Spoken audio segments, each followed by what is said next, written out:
স্বাগত ডিবিসি সংবাদে। আপনাদের সাথে আছি আমি শোভন শাহমিন দিশা। জানাবো খবরে বিস্তারিত। দেশের চলমান পরিস্থিতিতে জাতীয় ঐক্যের ডাক দিতে দেশের প্রধান রাজনৈতিক দলগুলোর পাশাপাশি ধর্মীয় নেতাদের সঙ্গে সংলাপে বসতে যাচ্ছেন অন্তর্বর্তী সরকারের প্রধান উপদেষ্টা ডক্টর মোহাম্মদ ইউনূস।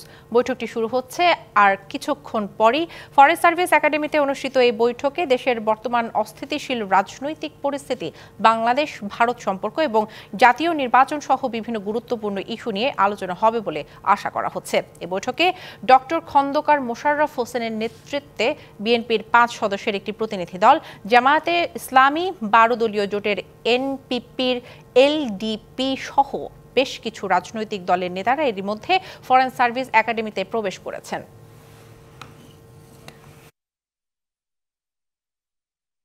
জাতীয় ঐক্য গঠনের রাজনৈতিক দলগুলোর সঙ্গে প্রধান উপদেষ্টার বৈঠক শুরু হবে কিছুক্ষণের মধ্যে। এরই মধ্যে আসতে শুরু করেছেন রাজনৈতিক দলের নেতা। সেখানে আছেন সহকর্মী বিজন কুমার দাস। আমরা সরাসরি যুক্ত হচ্ছি তার সাথে। বিজন, বৈঠক কি শুরু হয়েছে কিনা জানাবেন, পাশাপাশি জানাবেন রাজনৈতিক দলগুলোর মধ্যে কারা কারা এসেছেন, বিস্তারিত জানাবেন। এখনো বৈঠকটি শুরু হয়নি। আমরা দেখেছি ইতিমধ্যে বেশ কিছু রাজনৈতিক দলের নেতারা ফরেন সার্ভিস একাডেমিতে প্রবেশ করেছেন। আমরা দেখলাম যে একেবারে প্রস্তুত এসএসএফ নিরাপত্তা বাহিনীর সদস্যরা প্রধান উপদেষ্টা কিছুক্ষণের মধ্যে প্রবেশ করবেন। ইতিমধ্যে আমরা দেখেছি যে প্রধান উপদেষ্টা যে প্রেস উইং ওনারা ভিতরে প্রবেশ করেছেন এবং বেশ কয়েকজন উপদেষ্টাও ওনারা ভিতরে প্রবেশ করেছেন। আমরা দেখছি যে নিরাপত্তা ব্যবস্থা জোরদার করা হচ্ছে। বিশেষ করে হয়তো প্রধান উপদেষ্টা, আমরা 4টার পরপরই বৈঠকটি শুরু হওয়ার কথা। আমরা আশা করছি, আমরা দেখছি যে ইতিমধ্যেই এই প্রধান উপদেষ্টা আসার জন্য যে মুহূর্তটি সেটি এখানকার পরিস্থিতি বলে দিচ্ছে। যেটি জানিয়ে রাখি যে আমরা দেখেছি যে বিএনপির 5 সদস্যের একটি প্রতিনিধি দল তারা প্রবেশ করেছেন।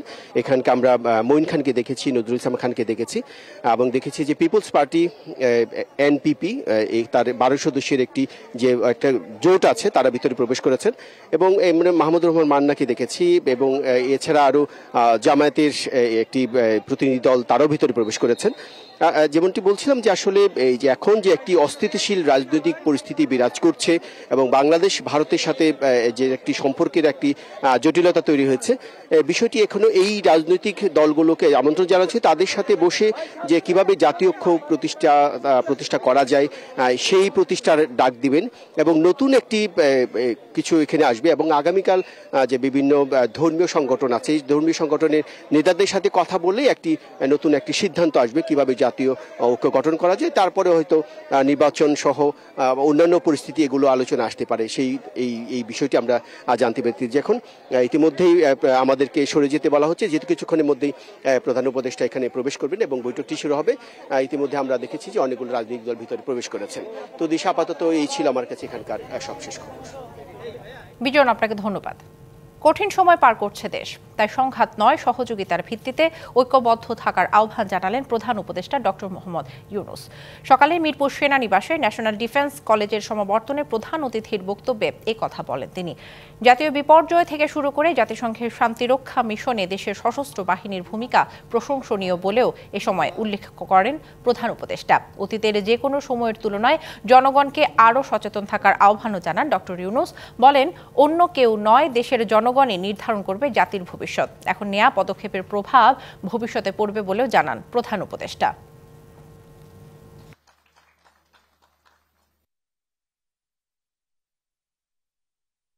Please remember, globally we are at a strategically critical times. দয়া করে মনে রাখবেন, বৈশ্বিকভাবে একটি জটিল সময় পার করছি এবং বাংলাদেশ তার বাইরে নয়। এখন নেওয়া পদক্ষেপের বর্তমান ও ভবিষ্যতে প্রভাব পড়বে। একমাত্র দেশের জনগণই নির্ধারণ করবে আমাদের জাতির ভবিষ্যৎ। এজন্য আমাদের আগের তুলনায় বেশি ঐক্যবদ্ধ থাকতে চেষ্টা করতে হবে।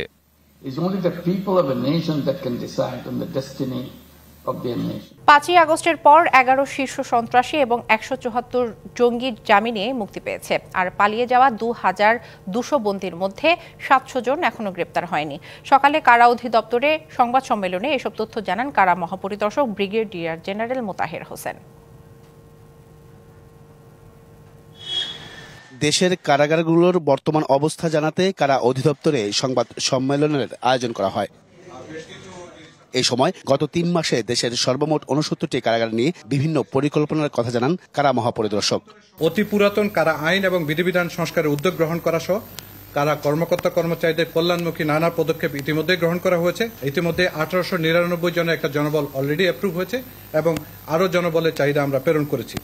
পদ পদবীর আপগ্রেডেশনের প্রস্তাবনা, নিয়োগ বিধি পরিবর্তন সহ বিভিন্ন সুযোগ সুবিধা বৃদ্ধিকরণের প্রস্তাব ইতিমধ্যে মন্ত্রণালয়ে প্রেরণ করা হয়েছে এবং তা সরকারের সক্রিয় বিবেচনাধীন রয়েছে। সাংবাদিকদের বিভিন্ন প্রশ্নের উত্তরে তিনি বলেন, ছাত্র জনতার অভ্যুত্থানের পর জেল থেকে জামিনে মুক্তি পেয়েছে 11 শীর্ষ সন্ত্রাসী। জামিনের ক্ষেত্রে যেটা হচ্ছে, আমরা যেহেতু হটলাইন চালু করার ব্যবস্থা করছি, আমরা আশা করছি যে এই তথ্যগুলো আপনারা হটলাইনের মাধ্যমে আমাদের কাছ থেকে সংগ্রহ করতে পারবেন। পালিয়ে যাওয়া 2200-র মধ্যে গ্রেফতার 1500।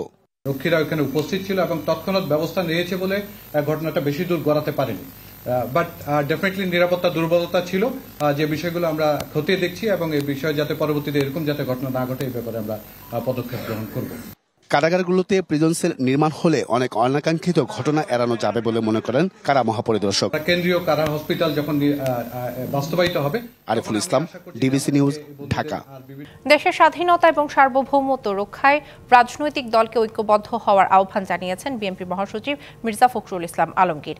বাংলাদেশ নিয়ে ভারতের ভূমিকায় প্রশ্ন তুলে বলেন, দেশটির আচরণ প্রতিবেশী সুলভ নয়। শেখ হাসিনা 15 বছরে 20,000 মানুষকে হত্যা করেছেন বলেও অভিযোগ তার। স্থানীয় সময় মঙ্গলবার সন্ধ্যায় যুক্তরাজ্যের ইস্ট লন্ডনের রয়্যাল এজেন্সি হলে প্রবাসীদের উপস্থিতিতে আয়োজন করা হয় সমাবেশের। এই সময় প্রধান অতিথির বক্তব্যে বিএনপি মহাসচিব বলেন, ভারতে বসে শেখ হাসিনা বাংলাদেশের জনগণের বিরুদ্ধে তার দলবল নিয়ে চক্রান্তে লিপ্ত হয়েছেন। অন্তর্বর্তী সরকারের দায়িত্ব নিয়েও এ সময় প্রশ্ন তোলেন বিএনপি মহাসচিব। এই জুলাই বিপ্লবের পরে গণ অভ্যুত্থানের পরে আমরা একটা কেয়ারটেকার গভর্নমেন্টের হাতে সবাই একত্রিত হয়ে ডক্টর মোহাম্মদ ইউনূসের কে দায়িত্ব দিয়েছি আমরা এই দেশকে আবার ঠিকমতো পথে নিয়ে আসার জন্য। শেখ হাসিনা সরকারের লুটপাট, টাকা পাচার নিয়ে কথা বলেন মির্জা ফখরুল। বলেন, নির্বাচনী ব্যবস্থা সহ দেশের সব প্রতিষ্ঠান ধ্বংস করা হয়েছে। বাংলাদেশের সমস্ত অর্থনীতিকে ধ্বংস করেছেন, রাজনৈতিক কাঠামোটাকে ধ্বংস করেছেন। আমাদের যে স্বপ্ন 1971 সালে আমরা দেখেছিলাম একটা স্বাধীন সার্বভৌম বাংলাদেশ, গণতান্ত্রিক বাংলাদেশ, গণতান্ত্রিক রাষ্ট্র, সেই স্বপ্নকে ধ্বংস করে দিয়েছিল, ধূলিসাৎ করে দিয়েছিল বন্ধুগণ। আজকে সেই জন্যই আমাদের অনেক শান্তির কথা, সান্ত্বনার কথা যে আমরা এখন সেই অবস্থাটা ফিরে পেয়েছি। সমাবেশে যুক্তরাজ্যের বিভিন্ন শহর এবং ইউরোপের বিভিন্ন দেশ থেকে হাজারো নেতাকর্মী অংশ নেন। সমাবেশে দলের বিভিন্ন পর্যায়ের নেতারাও বক্তব্য দেন। বাংলাদেশের আফরিন আনোয়ার, ডিবিসি নিউজ, ঢাকা।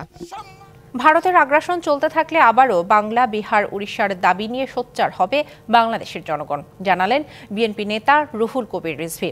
রাজধানীতে জাতীয় প্রেস ক্লাবের সামনে বাংলাদেশ পূজা উদযাপন কমিটি আয়োজিত ভারতীয় আগ্রাসন এবং দূতাবাসে হামলার প্রতিবাদ সমাবেশে একথা জানান তিনি।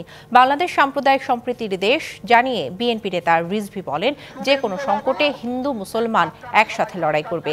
আরও বলেন, শেখ হাসিনার পতন একেবারেই মেনে নিতে পারছে না ভারত, তাই বাংলাদেশ নিয়ে মিথ্যাচার করছে বিজেপি এবং তার মিডিয়া।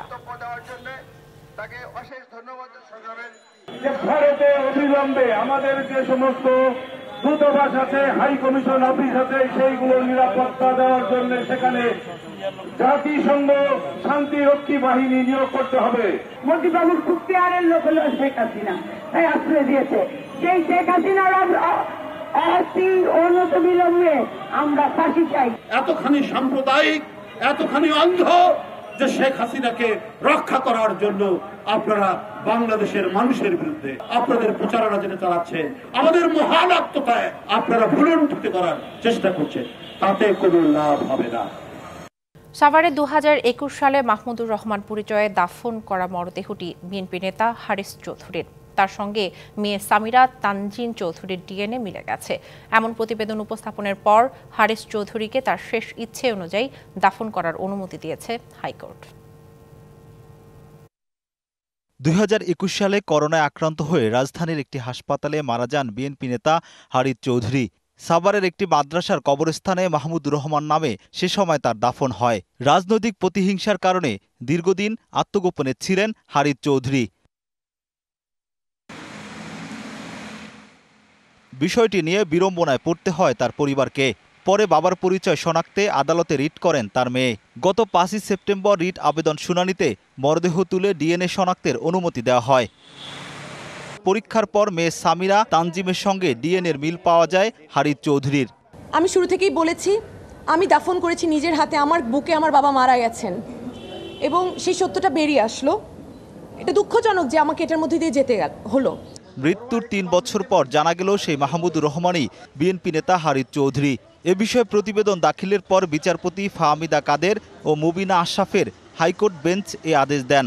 এটা একটা প্রেসিড ইস্যু ছিল যে তারা কোনোভাবেই, উনি জীবিত দেশের মাটিতে ছিলেন এত লম্বা সময় ধরে, এটা ওনারা কোনোভাবেই ওই গভর্নমেন্ট পাবলিকলি অ্যানাউন্স করতে চায় না। ডিএনএ টেস্টের রিপোর্ট মেলায় বিএনপি নেতা হারিত চৌধুরীর মরদেহ রাষ্ট্রীয়ভাবে দাফন করতে আর কোনো বাধা রইল না। Rakib Hossain, DBC news, Dhaka. বিদ্যুৎ খাতে কয়েকটি সংস্কার করে বছরে প্রায় 14,000 কোটি টাকা সাশ্রয় করা সম্ভব। দেওয়া হয়েছে ক্যাপাসিটি চার্জ কমানোর পরামর্শ। বিদ্যুৎ এবং জ্বালানি খাতের আন্তর্জাতিক গবেষণা প্রতিষ্ঠান institute for energy economics and financial analysis IEEF এর নতুন গবেষণার প্রতিবেদনে এমন চিত্র উঠে এসেছে। বুধবার সকালে প্রতিবেদন প্রকাশ করে প্রতিষ্ঠানটি এই গবেষণাকে ইতিবাচক জানিয়ে দ্রুত বাস্তবায়নের তাগিদ জানিয়েছেন বিশ্লেষকরা। প্রতি বছর বিদ্যুৎ খাতে বড় অঙ্কের ভর্তুকি দেয় সরকার। গেল 5 বছরে এই ভর্তুকির পরিমাণ প্রায় 1,26,000 কোটি টাকা। তবে বিদ্যুৎ ও জ্বালানি খাতের আন্তর্জাতিক গবেষণা প্রতিষ্ঠান IEEF এর নতুন গবেষণা বলছে, কেবলমাত্র সংস্কার করেই বিদ্যুৎ খাতে বছরে হাজার হাজার কোটি টাকা সাশ্রয় করা সম্ভব। ইন্ডাস্ট্রি সেক্টরকে পুরোপুরি গ্রিডের উপর নির্ভর করতে হবে। যে গ্যাস বেস সিস্টেম আছে, যেমন গ্যাস বয়লার আছে, এগুলোকে যদি ইলেকট্রিক বয়লারে বা ইলেকট্রিক সিস্টেমে কনভার্ট করা হয় গ্র্যাজুয়ালি, তাহলেও গ্রিডের বিদ্যুতের উপর চাহিদা বাড়বে এবং এই রাজস্ব ঘাটতিটা ক্রমান্বয়ে শূন্যের দিকে নিয়ে যাওয়া যাবে। তবে এটা করতে হলে অবশ্যই যেটা নিশ্চিত করতে হবে, রিলায়েবল গ্রিড ইলেকট্রিসিটি, সেটা এনশিওর করতে হবে ইন্ডাস্ট্রির জন্য। চাহিদার তুলনায় বিদ্যুৎ উৎপাদন সক্ষমতা অনেক বেশি থাকায় প্রতি বছর ক্যাপাসিটি চার্জের নামে গুনতে হচ্ছে হাজার হাজার কোটি টাকা। তাই অব্যবহৃত সক্ষমতা কমানোর পরামর্শও দেওয়া হয়েছে প্রতিবেদনে। আমাদের যে এখন আন্ডার কনস্ট্রাকশন পাওয়ার প্ল্যান্ট রয়েছে, সেখান থেকে যদি আমরা কয়েক হাজার, প্রায় 4,000 বা 4,500 মেগাওয়াট খরচে পাওয়ার প্ল্যান্টগুলোকে বন্ধ করি, তাহলে এবং সেই সাথে প্রায় 4,000 মেগাওয়াটের মতো নবায়নযোগ্য জ্বালানি সক্ষমতা যোগ করি, তাহলে আমাদের সর্বমোট সক্ষমতা গিয়ে দাঁড়াবে 35,239 মেগাওয়াট এবং রিজার্ভ মার্জিন এক্ষেত্রে কমে দাঁড়াবে 36%। এবং এটা বিপিডিবিকে ক্যাপাসিটি পেমেন্ট কমাতেও সহায়তা করবে। এমন গবেষণা ইতিবাচক, এমনটাই বলছেন বিশ্লেষকরা। পিডিবিকে যদি এই যেই গ্যাসটা ক্যাপটিভে যাচ্ছে তার ইভেন অর্ধেকও যদি দেয়, তারা যথেষ্ট বিদ্যুৎ তৈরি করে রিলায়েবল বিদ্যুৎটা দিতে পারবে।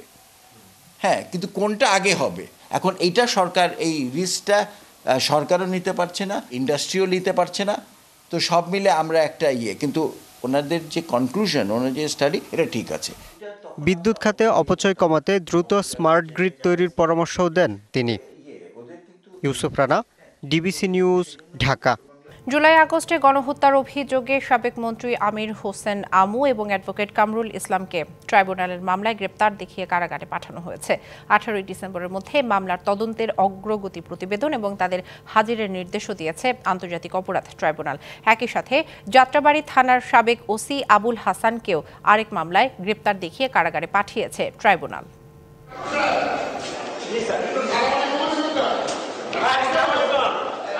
14 বছর আগে নিজেদের হাতে গড়া ট্রাইব্যুনালে এসে তৎকালীন আইন প্রতিমন্ত্রী অ্যাডভোকেট কামরুল ইসলামের সাথে বিএনপি নেতা সালাউদ্দিন চৌধুরীর কুশল বিনিময়ের এই ছোট্ট ভিডিও আজও ভাইরাল হয়ে আছে নেট দুনিয়ায়। সে সময় ঘটনাটি বেশ আলোড়ন তুলেছিল। সময়ের ব্যবধানে এবার নিজেদের গড়া ট্রাইব্যুনালে আসামির কাঠগড়ায় কামরুল ইসলাম। বুধবার যখন তাকে হাজির করা হয়, তখন পুরোটা সময় ছিলেন নিশ্চুপ। প্রিজন ভ্যান থেকে বের করার সময় অসহায় দৃষ্টিতে তাকিয়ে থাকেন আমির হোসেন আমু। শুনানি শেষে তাদের দুজনকেই কারাগারে পাঠানোর নির্দেশ দেয় আদালত। প্রসিকিউশন বলছে 19 জুলাই গণভবনে 14 দলের বৈঠকে কারফিউ জারি ও দেখামাত্র গুলির সিদ্ধান্ত হয়।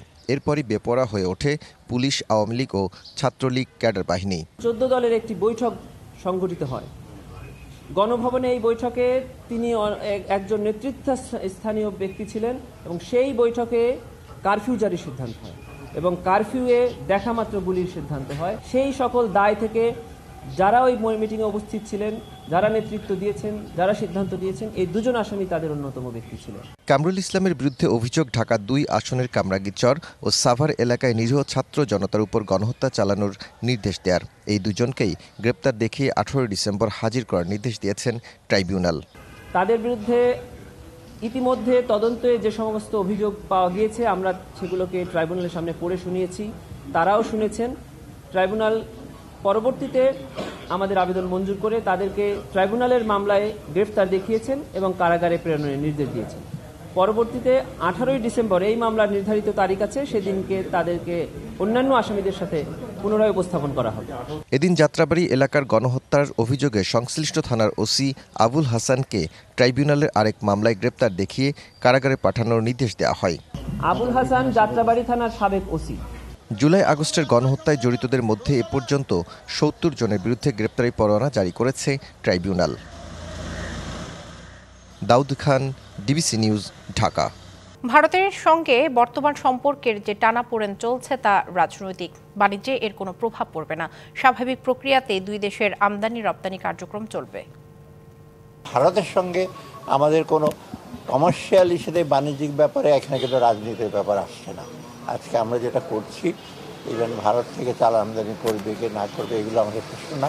যারা আমরা কম্পিটিটিভ প্রাইসে দেবে, দ্রুত দেবে এবং কোয়ালিটি এটা দিলে আমরা ভারত বা অন্য কান্ট্রি হিসেবে বলতে না, সেটা বিভিন্ন দেশ, শুধু ভারত না, মায়ানমারের সাথে কথা বলছি, ভিয়েতনামের সাথে কথা বলবো। সো এইগুলোর ব্যাপারে আমরা রাজনীতিতে প্রবেশ করবে না।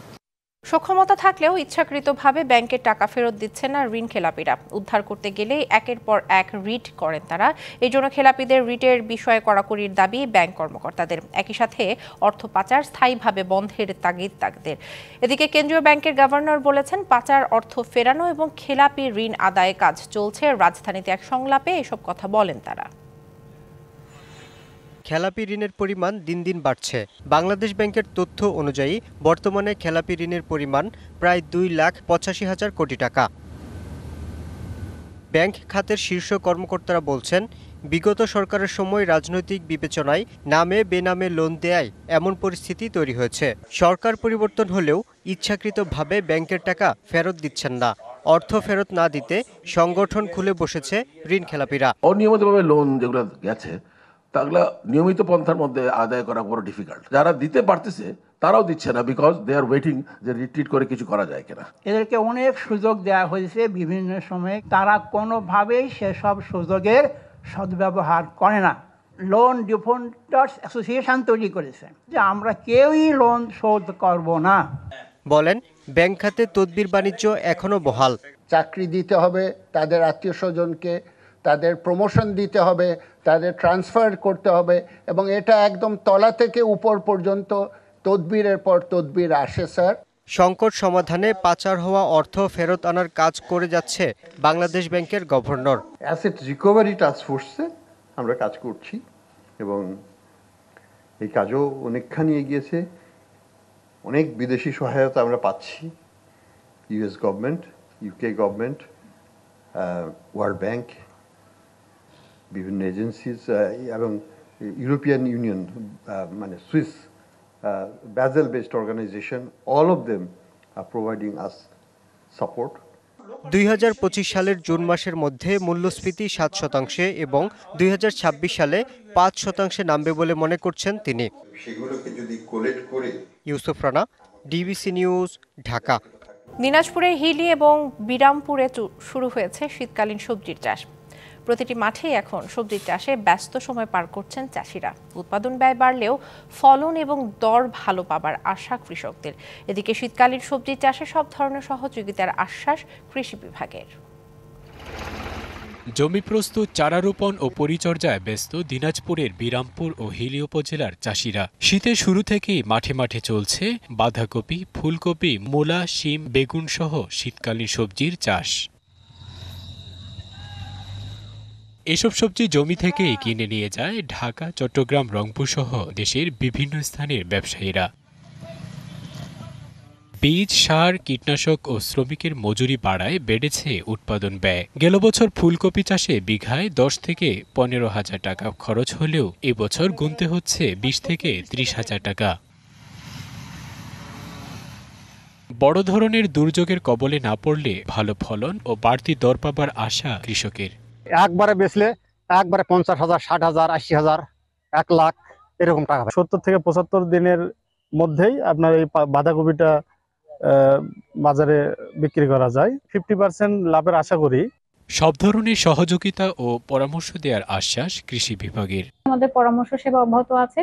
তো আশা করছি আমাদের রবি মৌসুম বা শীতকালীন যে মৌসুম, সেই মৌসুমে আমাদের এর আবাদ এলাকা উত্তরোত্তর বৃদ্ধি পাবে। সে বিষয়ে আমাদের পরামর্শ সেবা অব্যাহত আছে।